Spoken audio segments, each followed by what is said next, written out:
Surprise, deux journalistes reporters de la RTI. L'une est journaliste reporter au service politique et l'autre est journaliste reporter d'image au service politique et actualité nationale. Et ce qu'ils ont en commun, c'est qu'ils ont eu des trophées. On va en savoir davantage. Mesdames et messieurs, je vous demande d'applaudir très fort Alexis Ouédraogo et Michel Digré. Alexis Ouédraogo et Michel Digré qui nous rejoignent sur le plateau de ce midi. On est vraiment très contents de vous recevoir. Vous faites la fierté de cette chaîne, vous faites la fierté du groupe RTI. Eh bien, pour rafraîchir un peu la mémoire, il faut dire que Alexis, elle, a été la lauréate du prix Transparence internationale pour la promotion de la lutte contre la corruption en Afrique de l'Ouest. Exact? Exact. Alors, félicitations. Merci, Caroline. Et Michel Digré, prix Ebony du meilleur journaliste pour la deuxième fois consécutive, du meilleur journaliste télé. Pour la deuxième fois consécutive, l'année dernière. Oui, l'année dernière déjà, j'étais à ce même stade de la compétition, c'est-à-dire que j'ai remporté le prix Ebony du meilleur journaliste télé. Et cette année également, je succède à moi-même, je suis encore meilleur journaliste télé de Côte d'Ivoire. Et ce que nous, on souhaite, c'est que l'année prochaine, tu nous reviennes ici sur ce plateau avec le super Ebony. Avec vos bénédictions. Et ça va se faire. Qu'est-ce que vous avez proposé comme thème qui a dû séduire les journalistes, sinon le jury? Alors, il faut dire que j'ai eu deux types de productions. Les productions tournées en Côte d'Ivoire et d'autres tournées à l'extérieur du pays. La RTI, c'est vrai, est une chaîne nationale, mais qui est beaucoup suivie à l'étranger. Et les Ivoiriens de l'extérieur veulent souvent s'exprimer et donc nous leur avons donné la parole. Ici, en Côte d'Ivoire, j'ai entre autres tourné un reportage que j'ai commencé en 2008 sur les enfants qui sont nés pendant la décennie des crises en Côte d'Ivoire, mais qui n'ont pas pu être déclarés pour une raison ou une autre à l'état civil. Ils sont environ 1 400 000 enfants qui sont concernés par cette situation-là. Et il faut dire que ce témoin de reportage a été terminé qu'en 2014, le tournage. J'ai également eu à tourner à l'extérieur en Guinée-Bissau sur les Ivoiriens de ce pays-là. La Guinée-Bissau est un pays qui est rythmé par les coups d'État, l'un des pays les plus pauvres en Afrique et même dans le monde. Mais il y a des Africains qui vont, comme on le dit, se chercher dans ce pays-là. Parmi eux, 150 Ivoiriens, qu'est-ce qu'ils font? Ils sont à la recherche de quoi? J'ai eu à faire un focus sur ces Ivoiriens de l'étranger. J'ai eu également à tourner aux États-Unis sur les étudiants ivoiriens à Atlanta. Ils sont en Côte d'Ivoire, mais ils n'ont pas achevé leurs études aux États-Unis. Ce reportage-là, je l'ai tourné pendant 2 années et j'ai fait 4 voyages aux États-Unis pour ce reportage. Enfin, j'ai tourné un dernier reportage. Et vous n'avez pas voyagé inutilement, hein? Tout à fait. Et j'ai tourné un dernier reportage que j'ai intitulé Zouglou Live, Abidjan-Paris. Ça réussit toujours. Aujourd'hui, nombreux sont les cadres de l'administration publique ou privée qui ont connu le Zouglou dans les années 90 et qui aujourd'hui veulent se souvenir de ce mouvement et se retrouvent dans des temples du Zouglou, tant à Abidjan qu'à Paris. Mais à Paris, c'est plus le mal du pays qui anime les mélomanes du Zouglou à vouloir écouter cette musique, surtout en live. Et à la suite de ce que vous êtes en train de dire, j'ai envie de dire Zouglou. Zouglou, Sei.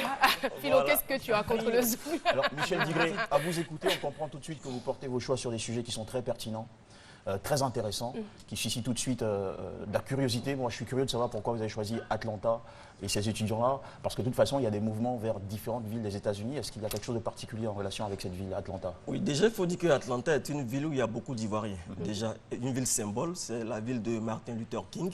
Et donc, j'ai eu, indépendamment de ce reportage, à faire d'autres reportages sur Atlanta. C'était l'opportunité qui m'avait été donnée. J'ai été dans d'autres États aux États-Unis, mais la communauté ivoirienne n'était pas aussi forte qu'à Atlanta. D'accord, merci beaucoup. Est-ce que vous avez gagné?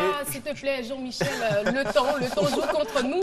Alexis Ouédraogo, apparemment, il y avait plus de 1000 personnes. Oui, 1000 candidats. Plus de 1000 candidats sur le à ce concours sur le continent africain. Transparency International a constaté que les initiatives de lutte contre la corruption qui sont menées sur le continent ne portent pas beaucoup. Alors, en début de l'an dernier, ils ont lancé une compétition pour susciter au fait des communicateurs qui seraient capables de porter des initiatives de lutte contre la corruption efficaces. Donc, j'ai postulé et puis c'est moi qui ai remporté donc le prix. Et puis voilà, la campagne consistera à mener... Sur tous les candidats là? Oui. C'est toi? Oui. On ne peut pas faire un petit quelque chose pour Alexis. Moi, je veux Oh, savoir. félicitations. Une question. Oui. Ah, Alexis,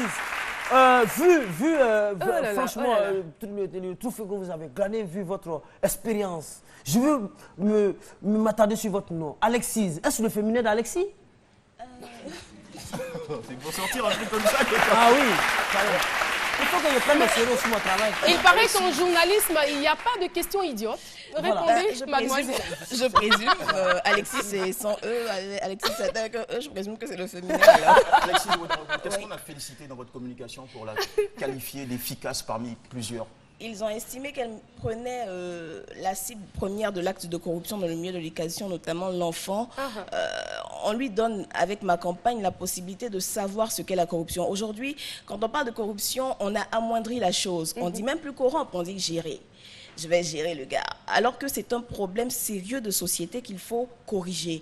Et on ne corrige une société qu'en partant du bas. C'est en faisant grandir ces enfants dans des notions de transparence, de sérieux, qu'on aura demain une Et société. pour ce gros sujet, vous avez gagné gros? Transparency International nous Vous a a remis remis une subvention de $3 000.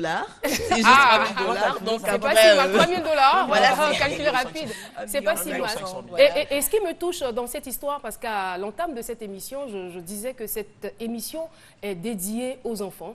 Et là, on se rend compte que dans vos propos, on parle d'enfants. Et même avec Michel Digré, il y a aussi un sujet qui a été développé avec les enfants. C'est très bien. Tu le disais tantôt, les enfants, c'est l'avenir. Franchement. Et si on les perd, il n'y a plus d'avenir. Donc, leur inculquer aussi des valeurs de lutte contre la corruption, c'est se garantir demain une C'est société important. transparente. C'est ça notre devoir. Alors Caroline, tu Leur permets donner tout à une l'heure, éducation. Philo a posé une question à ma collègue, je vais me permettre de poser une question à Jean-Michel. Est-ce parce que tu t'appelles Michel comme moi que tu es tant talentueux? Ah, c'est une histoire de Michel, hein. C'est Chapeau, bien. t'es trop Merci beaucoup. T'es trop fort, Michel. Merci et Tu mérites vraiment ton félicitations à vous hymen. deux. Félicitations à vous deux. C'est le groupe RTI qui gagne. Et voilà, ça nous donne toujours le courage de faire ce qu'on a envie de faire. Enfin, de faire ce que nous faisons, le boulot que nous faisons avec toujours la passion. Parce qu'il y a quand même de la récompense au bout de l'effort. Merci encore, on les applaudit très fort. Ils vont nous dire au revoir, ils vont quitter le tableau avec leurs différents trophées. Et nous allons poursuivre, recevoir la dernière intervenante de cette émission. Elle se nomme Jessica.